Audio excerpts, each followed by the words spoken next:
What's up, good people of the world? It's your man, the Big Heavy, and today we're talking about laptops, specifically the MacBook Pro 14-inch 2021 or 22, whatever they're calling this thing these days. And if you haven't watched any of my reviews before, first off, welcome to the party, pal! Secondly, what I cover is generally how these things look, how they feel, how I like to use them, all the subjective stuff.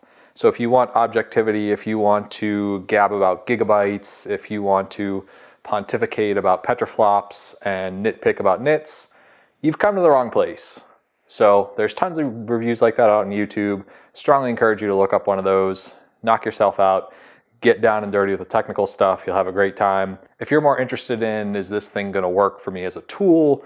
Is this something that, frankly, when I sit down to get some work done or be creative during the day, it's something I open up and I feel good. I kind of get in that Zen state of mind, and it ultimately helps me create something that's better than I would have been without the tool. And that sounds touchy-feely, sounds a little goofy, but that's, I think, ultimately what's important about tools like this, especially when you're gonna throw down a good $2,000 plus to get one of these.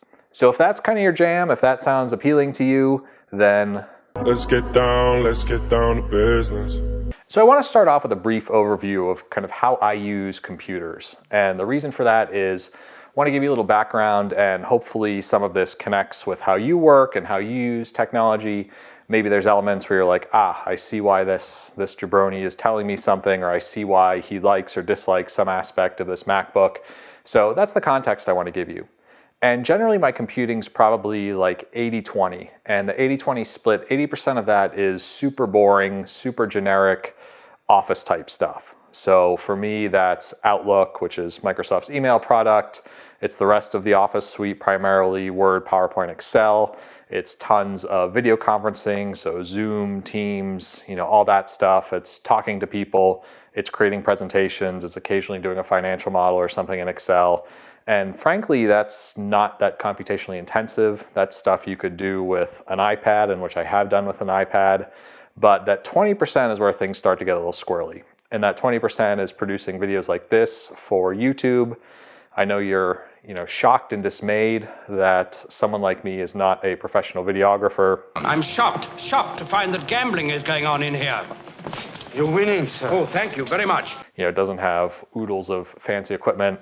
So I kind of have to make use of the same tool to do multiple things. So I was looking for a computer that I could do that 80% work stuff, cover my other side hustle, which is primarily focused around writing, and also be able to keep up with this video side hustle. So essentially what I was looking for was kind of a portable desktop, for lack of a better phrase. So I needed something that had the oomph and the technical prowess to be able to edit video, which is fairly intensive for a computer, and would also be small enough that I could carry it around. And I used to travel a ton, and by traveling a ton, I mean hundreds of days on the road, hundreds of flights every year. In that case, I was gone for a couple or 3 days at a time, max.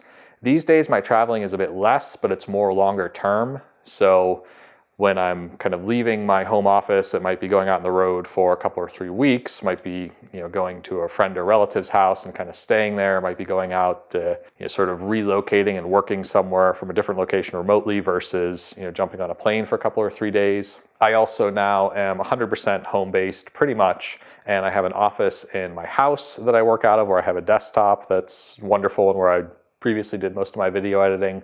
I also have the studio where I do my filming, which is in a detached garage, built it myself, which was kind of a fun project. But essentially I have an office out here as well. So just off camera on that side, I have a standing desk, and it's set up so I can plug a computer in and get some work done. And I didn't want to set up another desktop out here. I wanted something that I could use when I was traveling, when I was going, spending a summer in New Hampshire, where we usually spend a month, or coming out here and working during the day, and had that capability to edit video, do the other 80% of my kind of boring generic office stuff, and be able to do that from any location that I wanted.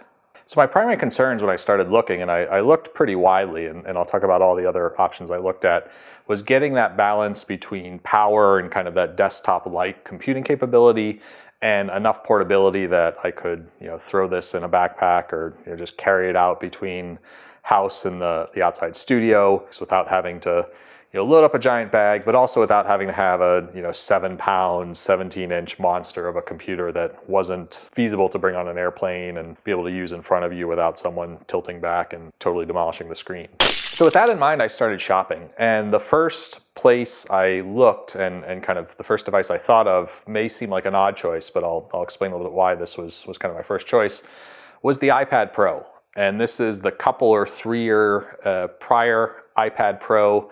The newer ones that they've come out with have a very similar processor to what's in the new MacBook Pros. They're both an M1 series processor, which is Apple's new chip, and I'll talk about why that ultimately is important, but not that important a little further down. But my hope was that ultimately Apple would go and they would let you use both the iPad software as well as their traditional Mac OS software on this new generation of iPads and kind of create this super device. And maybe even ideally they'd pull a trick like Microsoft did with one of their previous Surface Book laptops, where the tablet was kind of a screen and you could detach it from the base of the computer and have the same wonderful iPad experience, but also kind of snap that into a keyboard that's a little more robust than this keyboard cover and kind of have the ultimate Frankenstein, iPad / full-fledged laptop type experience. I think that'd be great for users. I think Apple ultimately probably will not do that because it's not so good for shareholders. You can get goobers like me to go and spend, $1,000+ on one of these puppies, and then also go out and spend another $2,000+ on one of these puppies, which is obviously better than if we just had one combined device that did both functions. I've seen a lot of philosophical stuff from kind of the Apple fanboys and fangirls saying, oh, you would never want to run a desktop OS on something like this, and Steve Jobs would, rise from the dead and tell everyone that they're stupid if they did so. I think that's all kind of a bunch of malarkey, and essentially they're doing it so you buy two devices, because if the hardware is in fact the same, it wouldn't be that hard to be able to kind of have this neat Frankenstein desktop / tablet device. What I do love about the iPad, and I'm not going to go too deep into this, but it covers that 80% usage scenario really well. I can, write on this. I've written up to, 1,000-word documents in a sitting for my writing side hustle, other than your fingers getting a little sore because the keyboard's not quite full size. It works great. I can do 70 words per minute on the iPad keyboard, which is fantastic. Can do all my PowerPoint video conferencing stuff. Super cool. Can't really do video. The video kind of stinks on this. There are some other, nuanced applications that I can't quite use, but Office stuff works great. Email works great. Video conferencing works great. Great for the 80%, but couldn't quite hack it for the video front, and I don't think they're going to give us that super Frankenstein pile of awesomeness that I'm hoping for. So I ruled out the iPad relatively early in my shopping cycle. The next device I looked at, staying in the Apple family, was the previous M1 and also the Intel MacBooks. This is the 13-inch MacBook Pro. I think this is it gets a little funny with which one's which since they're kind of based on dates, but I think this is the 2019. This is my official work computer that my employer issued, so I'm not a complete Apple lunatic that has like 5 different devices, so be that as it may. This was kind of the last generation one. I like the MacBook 13. It's worked reasonably well. What I don't like that you do get with the newer MacBooks is you get some additional ports, you get some additional processing capability, and it's just kind of the latest and greatest. And I'll talk about what makes the 14-inch a little nicer than the 13-inch in some more detail when I talk through the pros and cons. I was kind of leaning towards this 13 and had it in my shopping cart 3 or 4 times, and then the new generation MacBook Pros came out. They were kind of rumored when I was shopping the 13. So decided to wait, decided to get the latest and greatest. I think the nice thing about Apple hardware, and you could probably say this in general these days about laptops, is you can get 4 or 5 years, in some cases a little more than that, if you take care of them, don't drop them. Computing has kind of stabilized to a point where you don't have your gear go obsolete every 2 years, which is nice. So kind of wanted to get the latest and greatest in the hopes that I get that additional year or 2 of life at the tail of that use cycle. So after that, I briefly flirted with the 14-inch MacBook's larger sibling, which is 16 inches. They've gone to this, new even numbered measurement scheme, whereas before there were 13 and 15-inch MacBook Pros. Now there's 14 and 16s. 14 kind of hit a sweet spot for me between portability, easy to carry, easy to get in my selection of bags that I already have that were mostly designed for either a 13 or 15-inch MacBook. So pretty quickly ruled out the 16. And that left me with the whole kind of inventory of Windows laptops. I am certainly not an Apple or Mac fanboy, despite having just shown you, 15 different Mac and Apple devices. Started my computing experience back on Windows in the Windows 3.0 days. My desktop runs Windows.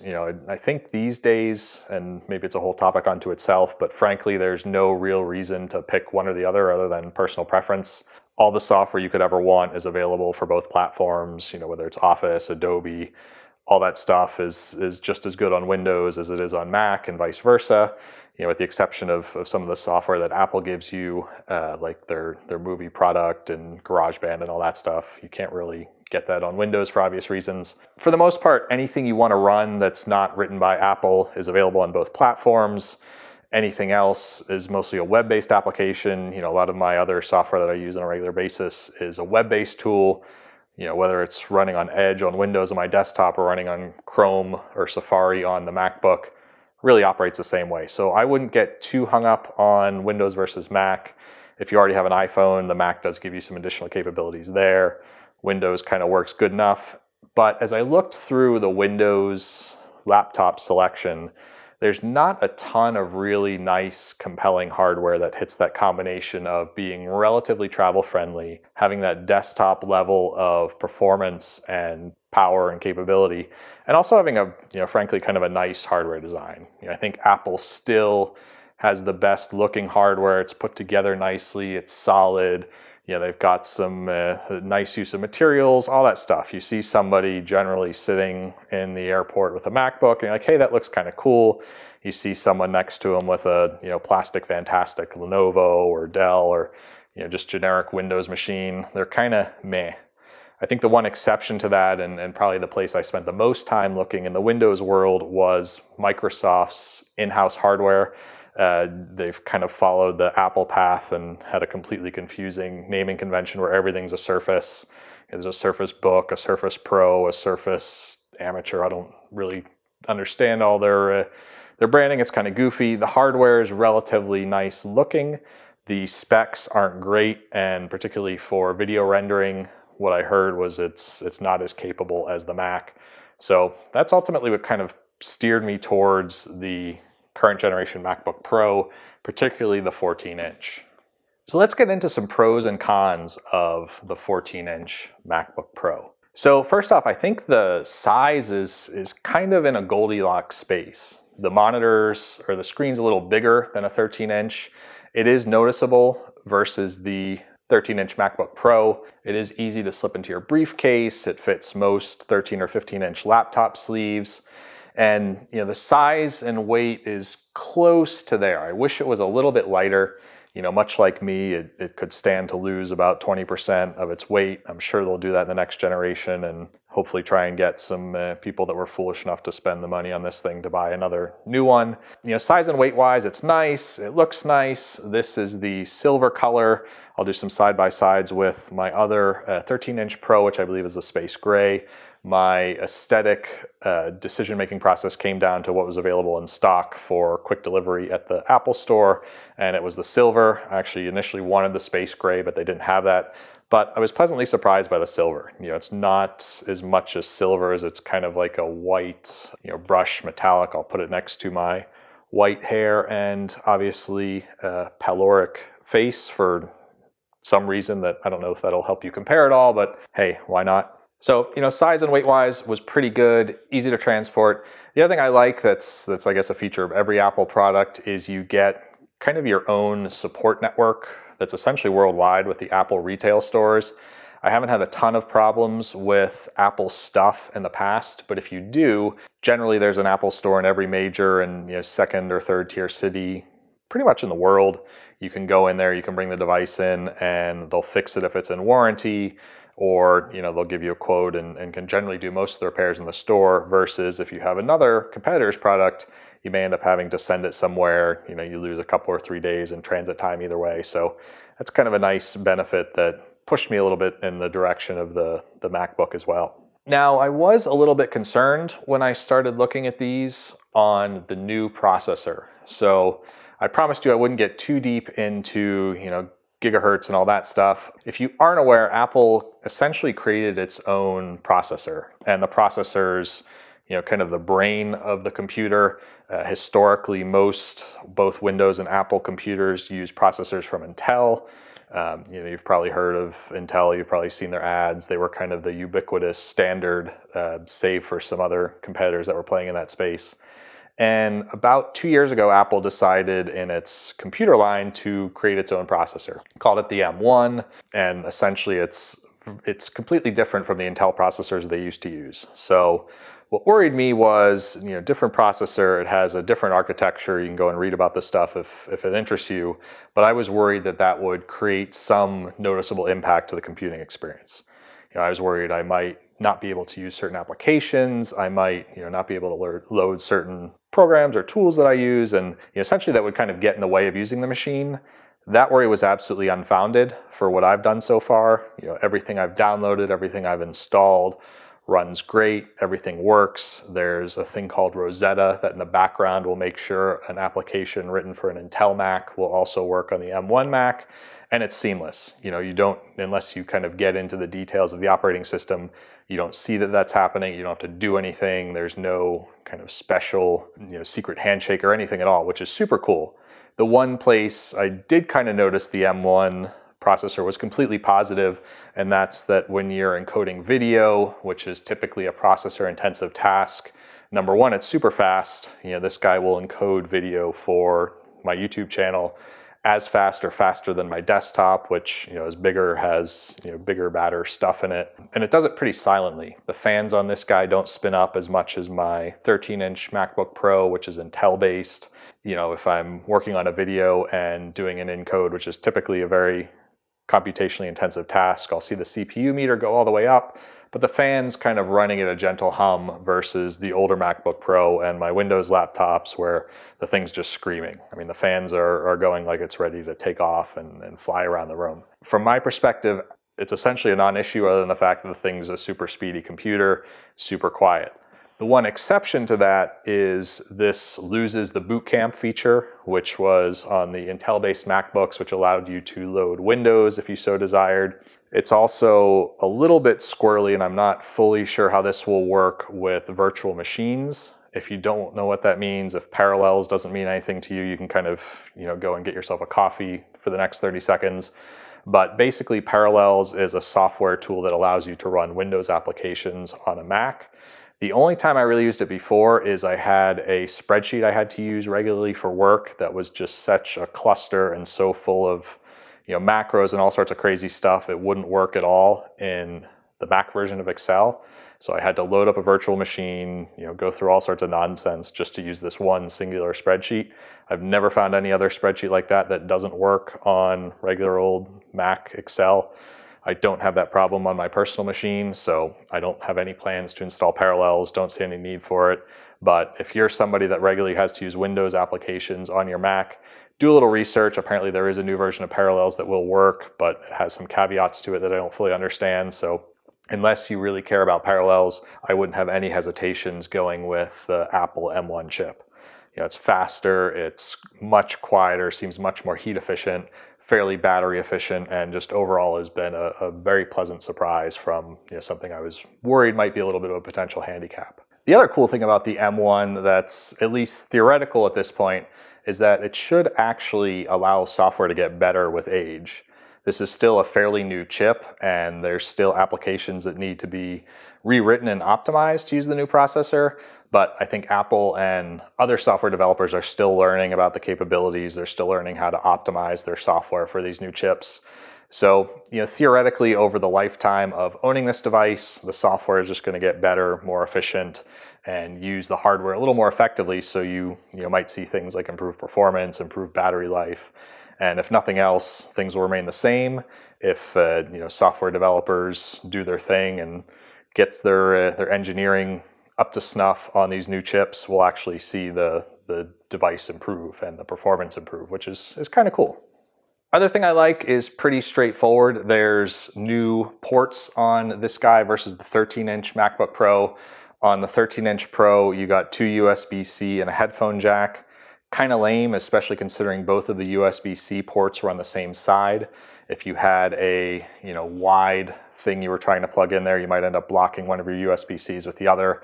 If you use a USB-C monitor or kind of use USB-C for a docking station, you only had one option on the 13-inch. With the 14-inch, you have your two, you got your headphone jack as before, and then you have another USB-C on the other side. So regardless of how your desk is set up, I can plug a USB-C cord that goes to my monitor, keyboard, mouse on this side, or in this side, which is kind of convenient. If I've got a big old something that I'm plugging in here that's blocking this other USB-C port, I still have access to one over here. So that's super cool. There's a HDMI port, so you don't need a dongle or some goofy thing hanging out, or another $50 you got to give to Apple in order to use 99% of the world's monitors that have HDMI.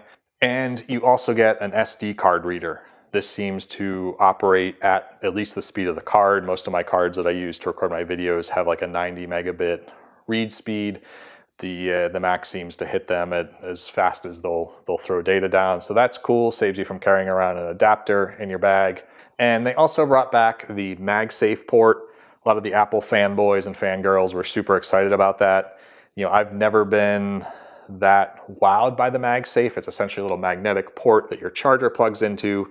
Gives you a super satisfying little click. It's got a neat little green light that tells you when it's fully charged. It's orange if it's charging. So love the engineering, think it's super cool, but it seems to me to be solving a problem that at least I don't have all that much. The theory is that if somebody trips over your cord, the magnets pop off nice and easily, and it doesn't flick your laptop or drag it around or something like that. For the most part with USB-C, I think it's pretty easy to pop it out. Frankly, in every conference room I've been in or every work environment, there's outlets in the middle of the table. You're usually not running a cord through some strange path that a bunch of people are walking through. I guess that might happen to you in your home if you're sitting on a couch and have your cord stretched across a walkway, but frankly, it's just kind of stupid. Pay attention to where your cords are. You don't want to have a trip hazard everywhere. It seems to me like they're solving a problem that isn't that prevalent and might require you to buy a bunch more $60, $70 AC adapters. Good news on that front is it still works with USB-C charging. So what I love about USB-C is you can plug one cable into this or any other USB-C laptop, get your power delivery so it charges the thing up, have your screen come on, have your keyboard, have your mouse, have your webcam, all with one cable. I've got setups in at least 3 or 4 rooms in my house, so my wife or my kids or anyone can kind of plug in whatever computer they're using, have a nice big screen, have the webcam, have the keyboard, and get a desktop-like experience on their laptop. So aside from the MagSafe plug, some of the other things that I'm kind of meh about, number one is the keyboard. People love and praise and get super excited about Apple's keyboards. I find it, fine. It's neither the best keyboard I've ever typed on nor the worst keyboard. Works fine. Key placement is okay. The thing I don't like swapping between Windows and Apple is they swap the control and command keys. And yes, I realize I can go and goof around the settings and make those the same, but haven't done that yet. So the keyboard is neither here nor there for me. I had the same thing with my MacBook Pro 13. If you do any sort of Googling on those, everyone talks about how the keyboard was a disaster and they broke and all these terrible things. Never had mine break, never really had any problems. The only problem I've had on actually both of these, and I think this is a me problem, not necessarily an Apple keypad problem, is sometimes it takes me a couple hits to get the caps lock to stay on. And I think that's probably just because I'm hitting the key a little bit off axis, and for whatever reason, I'm not somebody that Apple accounted for based on how they design their keyboard. So keyboard's fine. I get about 77 words per minute on the MacBook Pro 14 keyboard. That's about what I get on my iPad. Interestingly, on my desktop, I have a Logitech ergonomic keyboard. I'm a little slower on that. I get like 72 words per minute, but I can type longer. I don't get my fingers kind of feeling sore after about 2,000 words, which is about what I can do in one sitting on the 14-inch MacBook Pro. On the iPad, after 1,000 words, I need to take a little break and give my fingers a little loosening up. So keyboard's kind of neither here nor there. Other thing that's a little bit, neither here nor there is battery life. I think Apple's generally been on the leading edge of pushing a lot of battery life into their devices. With the MacBook Pro, it's kind of interesting as you go up the performance line and you get into their higher end processors, you give up some battery life. Can't remember what the published specs are for this one. This is the M1 Pro. I can't remember the exact specs, but it's the $2,400 model. That's kind of how I looked at it, was price versus their goofy naming scheme. And I get about 8 hours-ish doing normal stuff, which again is Outlook, PowerPoint, video conferencing, web browsing, all that stuff. If I'm doing video editing, which includes kind of doing video renders, it's about 4 hours-ish, which in the grand scheme of things is pretty darn good. You know, back in the not too distant past, 4 hours was amazing just for, you know, sitting there farting around on the web, and an hour or two was what you'd expect for doing video rendering. So 8 and 4 is really not bad, but if you look at something like the MacBook Air, you know, I think those are 12, 14 hours of just doing general computing in a smaller package, which is kind of amazing. But you give up that ability to do fast video rendering, to kind of have that oomph that you get with this extra processor. The other big pro to the new MacBooks is the screen. And you can read all the specs, and Apple does, you know, really kind of dumb gimmicky names to their screen. I think this is a Super Retina Cyclops, you know, Turbo Boost 3000 or something like that. They have a whole bunch of superlatives that are abject nonsense, quite frankly, describing the screen, but it is visibly significantly better than the 13-inch MacBook Pro. And I'm not somebody that's, you know, super visually sophisticated. You know, I don't, you know, see dead people through the air or whatever other magical things that people that have excellent eyesight see. But, you know, the first time I opened this up versus the 13-inch MacBook Pro or versus the 4K, you know, fairly nice Dell monitors I have on my desktop, I was impressed. I don't know if it's the glass, I don't know if it's the coating, I don't know if it's the resolution, but whatever combination of those factors, the screen just looks gorgeous. You know, everything looks bright, everything looks nice. It's everything looks bright, everything looks really nice. The colors are really nicely saturated. The blacks look fantastic. I mean, it's just a really, really nice screen, and really a pleasure to look at. It's almost, you know, I almost feel a little bit bad plugging it into my desktop monitor setup. You know, I trade off kind of this beautiful screen that's frankly a pleasure to look at for a lot more real estate, but not as much resolution, not as much detail, you know, just not that same beautiful screen experience. And speaking of processors, I mean, I think Intel runs the University of Stupid Processor Naming, and unfortunately they invited the Apple folks to come and audit some classes there, because, you know, once again, we've got dumb processor naming from a company. Apple, you have their M1 chip, super cool, makes sense, but then there's like the M1 Pro, there's the M1 Max. I'm still not sure if it's better to be a Max or a Professional.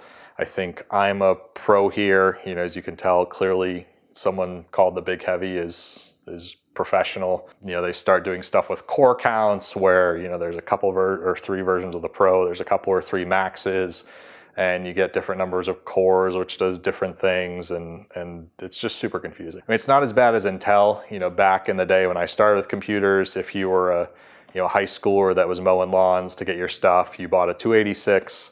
If, you know, you were the high roller down the street that had a real job, you bought the 386 because, you know, plus 100. And obviously it's going to be much better if it's plus 100. Then, you know, they went to this Core i357 stuff. I get it. I mean, it's only plus 2 instead of plus 100, but, you know, you still got some plus stuff there. But then they've kept that naming scheme for like 10 years now, and they have all these stupid like landmark names that are in there. You know, there's you got to figure out if your i5, you know, Trenton Turnpike is better than the i3 Saratoga sewer system, and the, you know, the Sandy Bridge Lake coffee house. It's incredibly stupid. I don't know why we can't go back to, you know, we have a 386, a 486, or a, you know, Apple could do like an M1, an A1, a B1. You know, let's make this simpler, guys. So that's my rant about processors. Like totally whatever. So to wrap this up, what do I dislike about the MacBook Pro 14-inch? You know, first off, they took away the touch bar. And I love the touch bar. And it's kind of funny because I don't use it a ton, but when I do use it, I absolutely love it. And my number one application for the touch bar is video conferencing. So if I'm doing Zoom or Teams or whatever, I love that the touch bar comes up with, turn off the camera, mute the mic, and end the call. So, you're sitting there doing a video conference and, someone's about to walk in, you can very quickly mute and turn off the camera. You don't have to remember that, Command M is mute or Shift F5, Alt Z, turns off the camera or some horrible nonsense. You just look on that touch bar, there's a camera icon, you hit it, it changes to a camera icon with an X. Super awesome. If you're in a meeting and somebody says something absolutely stupid and you need to very quickly mute your mic and turn off your camera so you can yell at your screen and call them a low-grade jabroni, you can do that.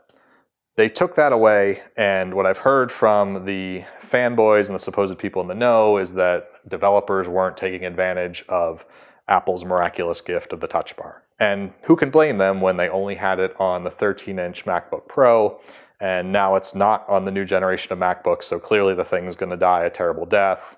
I'm going to have to remember the weird finger combination to mute my camera in the future. Kind of a bummer. People were getting all excited because they brought back the function keys. I don't know who the hell remembers that F5 does something versus F3 or F2 instead of a nice little icon that actually shows you what's happening and changes context depending on which application you're in. So when dry January is over, I'm going to pour out some liquor for my homie, the touch bar. RIP, Godspeed. You were cut down before your prime, in my professional opinion. The other thing I don't like, and this is a typical gripe about Apple products, is the price. These, I believe, start at $2,000, and this is as of January 2022. This is the one step up, I believe, which was $2,400. The reason I took that step up was to get a bigger hard drive. This has 1 terabyte versus 512 gigabytes. This also has a little more powerful processor. So aside from the need for speed type stuff, I think it also gives you the ability to drive multiple monitors through USB-C, which is something I thought I might want to do in the future. So ponied up the extra money to get this, and it also seems to be a configuration that's generally in stock. If you go to the Apple Store website or the app on your phone, if you have an Apple phone, you can see the different configurations, and they seem to have the $2,000 model and the $2,400 model in stock fairly regularly at the different stores. You can go and add more processor, more memory, you can kind of tweak these things quite a bit, but then you're ending up with something that I think they have to manufacture for you, and there's anywhere from a 2 to, it seemed like a 5-6 week lead time. Was born in the age of consumerism, so I wanted my toy and I wanted it now. Don't care how, I want it now. I went with the thing that was in stock, and the lovely people at the Apple Store even brought it out to my car, which is super cool. But that price is a little bit steep. I mean, $2,500 for a computer is organ or orifice is unpleasant to get a kick in. The one pro tip I will give you, and this may or may not apply to you, is what I did was I used some credit card points to get Apple gift cards. And there's a whole science and a whole community of people that obsess about points and mileage and all that stuff. The thing I found, and this was for Amex points, is they put certain gift cards on sale on a fairly regular basis. In this case, they put Apple gift cards on sale. Normally I think they're greater than 1,000 points or 10,000 points for $100, which is generally more than what the smart point people tell you to spend. In this case, I think it was something like 10% off. So I cashed in $2,000 worth of membership rewards, or I cashed in enough membership rewards points to get $2,000 worth of Apple gift cards, and that brought the price down to $600. This thing's a steal at $600. It's an awesome laptop. If there wasn't the Apple tax on it, I think it's probably a $1,799, $1,800 laptop. So if you do have access to those credit card points, again, I used Amex membership rewards. I think Chase offers Apple gift cards. There's probably a bunch of ways to get Apple gift cards. Look for those things to go on sale. You can save yourself some points, and then you don't have to kind of pay full boat to get one of these guys. So with all that said, after using this for a couple weeks, don't have any regrets. I wish in my ideal case they would have shaved a couple or 3 millimeters off of this. They've put these big feet on, which not wild about because they kind of cause it to drag on something else if you're putting it in your bag. If you're putting your iPad behind this, it kind of catches and drags. I don't know why they went to bigger feet versus the previous generation that had more rounded feet. I wish it was half a pound lighter. That would have been nice. but it definitely checks the bill of being a, impressively portable desktop grade machine. So at the end of the day, would I buy one of these guys again? Assuming that I had that Amex discount, or assuming that I was using this for work and I could justify the high cost of entry and expense it to my employer, to my company, I would say absolutely unqualified yes. If you're somebody that's just going to be using this to browse the web and kind of maybe edit some photos, maybe goof around a little bit, I might look at the previous generation, the MacBook Pro with that M1, the 13-inch. You still have the touch bar. You give up some ports, you give up the card reader, you give up some things that you can kind of fill in the gaps other than the screen with a couple $100 worth of adapters. But I've seen that for around $1,100-1,200. That might not be a bad idea, especially considering you could buy 2 of those for the sticker price of this guy. If you're somebody that's going to be traveling and doing a lot more airplane travel, I'm a huge advocate of keeping your bags as light as you can when you're bobbing and weaving through the airport. I'd probably go with the MacBook Air in that case, or the 13-inch Pro. They've both gotten pretty similar in terms of size and weight. The Air used to be surprisingly small versus the MacBook Pro series. Now they're pretty similar, so I'd probably lean towards the Pro. If you wanted to shave those extra few 100 grams, you could go with the current Air. You get the M1 processor in both of those. Presumably you're going to get a little better performance as time goes on. And if you're somebody that's just, doing the office stuff, you don't have any interest in video editing, aside from maybe you want to goof around once in a while and edit videos of your kids, I wouldn't throw the iPad Pro out of your consideration set. You get Final Cut, like a watered down version of Apple's video editing software on here, so you can do some rudimentary video editing of, for those little home video type things. Microsoft Office on the iPad has gotten excellent, I would say. I can do 80-90% of what I need to do in PowerPoint, Word, and Excel on this device. Weighs less than 2 pounds, has a 10-hour battery. I can take this on the plane, I can watch movies, I can write a document, I can review a presentation, I can email to my heart's content. I've got a half-decent keyboard that I can bang out 70-80 words per minute on without breaking a sweat. So I probably would have stayed with this if I could have solved the video editing problem and also solved some other little minor nitpicks, like it's not great if you plug it into a desktop screen. Resolution's a little funny, there's some usability things around that, but super cool for just general computing. So hopefully we have not beaten any dead horses in a fairly exhaustive, entirely subjective, but ultimately hopefully helpful review for you. If you have any different thoughts or experiences with the new MacBook Pros, if you maybe ponied up for the extra 2 inches and went for the 16 and have found it to be a great travel machine, let me know if you've got any little tricks or hacks like that Amex point thing that might get you a few bucks off one of these guys. Throw that in the comments, and hopefully this has been helpful. Be well to each other, be kind to yourself, keep on rocking in the free world, and this is the Big Heavy saying thanks for watching. Peace. Ever wonder why every talking head on YouTube asks you to hit the like and subscribe button at the end of their video? You are right, because we're living in a computer simulation. And our benevolent robotic overlords get just a little bit of energy every time you hit that like. So do me, the rest of civilization, and our benevolent robotic overlords a favor. Mash that subscribe, be kind to each other, keep living your simulated dreams.